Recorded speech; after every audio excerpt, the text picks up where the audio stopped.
Okay, so our group is we're covering the Order of the Solar Temple.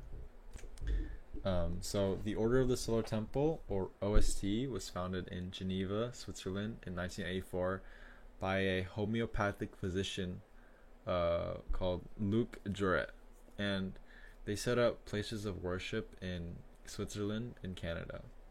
And this cult is most known for the suicide or like murder, because we don't know if they like forced them to suicide, but the suicide slash murder of 74 of its members from 1994 to 1997.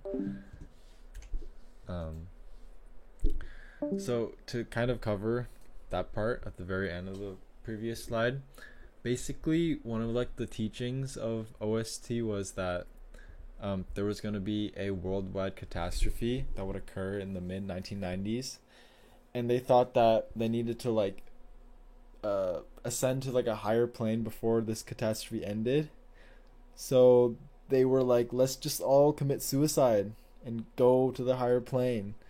So this is what that's what they did. So basically, um, October 4 to 5, 1994, 53 of the members just committed suicide, or like one guy murdered all of them. We don't know. I think yeah. So that's why it's like suicide slash murder. And the building where all of them like killed themselves was lit on fire, and then throughout the next couple years, so up until 1997, people like kind of committed more suicide. And yeah, that's cool, I guess. Simple. And its leader, Joseph D. Mambro, basically, he brainwashed his followers into believing that in a previous life, he was a part of the Christian order of the Knights Templar, and he also made them believe that Emmanuel, his daughter, was the cosmic child. And later on, he went as far as saying that he was Jesus Christ himself in his third reincarnation. The cult was unified around this factor idea that the 14th century order of the Knights Templar, in fact, did not die out, but instead continued to live on through their organization, and that these Knights Templar, their motivations would continue in the Solar Temple cult. And like most cults, basically power, sex, and money were a large part of how the dynamics between members and the administration played out in terms of who gets to do what.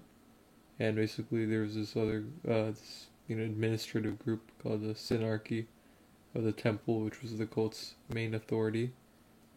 And the beliefs that these members were acting on were basically a blend of early Christian fringe groups along with New Ageism, considering this happened in the 80s and the 90s, and rituals brought from the Freemasons. And basically a lot of the beliefs of the cult were coming from Neo-Templar beliefs, so groups after the Knights Templar initially died out in the Middle Ages. As historians can see, many fringe groups starting in like the 19th century claim to be their continuation, and these are normally associated with independent churches, and a lot of Neo-Templar groups still exist today. And along with this, the cult's beliefs contain a lot of esoteric and kind of environmental concerns. A lot of the cult's ideas and goals overlap on each other, but the three main ones could basically boil down to correcting the power and authority dynamics in the world, arranging Christ's second coming as the Solar King and God to Earth, and to wait for all Christian and Muslim cults to merge. And along with this, the Solar Temple also publicly broadcasted concerns about the environment and pollution a lot when they were recruiting people. But they didn't really broadcast much about the apocalypse until later. But in the doctrine itself, one of the central tenets of the cult is that the Earth would face an apocalypse in the mid-1990s, so a higher spiritual plane is needed to avoid facing this catastrophe. And to avoid it, the members of the cult would leave their earthly bodies and meet again through death voyages and be brought to a star called Sirius. And this Earth was ending because of the environmental damage caused by humans. So now that Autry's kind of gone into a basic overview of the cult's founding and its beliefs, I wanted to share with you guys something that I found in my research that I found pretty fascinating, and I didn't really didn't really expect to find something like this. It's pretty interesting. So after the mass suicides in the early 90s, there was a lot of investigations that became prevalent in the OST from exterior sources, and one of the major ones was one from the Swiss government. So the Swiss began their investigation into the cult, and they found recordings and other pieces of information from previous OST meetings. But unfortunately, while some investigation did start before the mass suicide, much of the evidence was found after it, so they didn't have enough that could really stop it from happening. One of the interesting things that it did was it allowed investigators an inside view on how leaders of the cult planned things and how they spoke among themselves, because to the normal outsiders like you and me, we would never ever get a chance to see how they spoke like this. And I just wanted to share one brief excerpt from this massive report. I'll link the report if anyone wants to check it out. But yeah, it's right here. So this is an excerpt from the meeting between Luc Joliet and Joseph de Mombro. The JDM stands for Joseph de Mombro, so that's what he's saying, and the LJ, that's what Luc Joliet is saying. So it's a small conversation from a much larger meeting, but I just found this part kind of stand out for me. And it's also Joseph de Mombro saying, "People have beaten us with a punch, you know."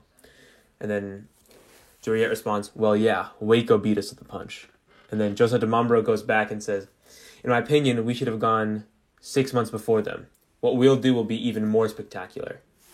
And what he's referencing here in Waco is another mass suicide. So to me, when I was reading this and I saw that two cult leaders were kind of comparing what they were going to do with other cults and trying to best them be, quote, even more spectacular, it just kind of showed me how messed up these individuals were mentally. And when you consider the psychological control they have over their followers, there's no way this could have ended nicely. So the leaders of this was Luc Juret, a homeopathic physician, and homeopathic is a belief that healing comes from the body and nothing comes externally, except for the use of a few natural substances to supplement this internal healing. He founded the Solar Temple alongside Joseph de Mombro in 1984, and they located it in Geneva. But they later relocated to Zurich, where they had a leadership council of 33 members. And regional lodges were set up around the area for initiation ceremonies and other rituals. Before all this, Jure was part of the Knights Templar, and they were conquered by the Papal Command in 1312 after the French Revolution. And in 1805, they attempted to get back together, but they had little success, with the group splitting into multiple factions, and Jure was part of one of these factions, named the Renewed Order of the Temple. As for the outcome of the cult, 53 members died in 1994 after their infamous murder-suicides throughout Canada and Switzerland, and the buildings they died in were set on fire. This definitely sparked another chain reaction a year later, in which 16 members committed suicide, followed by 5 more in 1997. Despite the mass suicides, the group has around 140 to 500 members today. So when it comes to membership, the Solar Temple cult is actually pretty hit or miss in terms of membership. There was a lot of good and a lot of bad that came out of their membership and their process for getting members. And so the cult brought members in by, as it was like kind of like a doomsday apocalyptic cult. And so they brought in members by claiming the world was going to end, and they based their beliefs in like ecology and stuff like that. So it was like away from the Christian idea of like the world ending. And so with this, some members were more intrigued and others were not. But basically the Solar Temple like has like a highly like tight knit core of highly committed members that were recruited through Jore's practice of creating organizations within organizations. And basically what this did was it created greater commitment between the followers as they were like involved in even tighter sects within sects. And so basically what happened is the followers demanded more in their inner circles, causing them to be even greater like committed to the cause.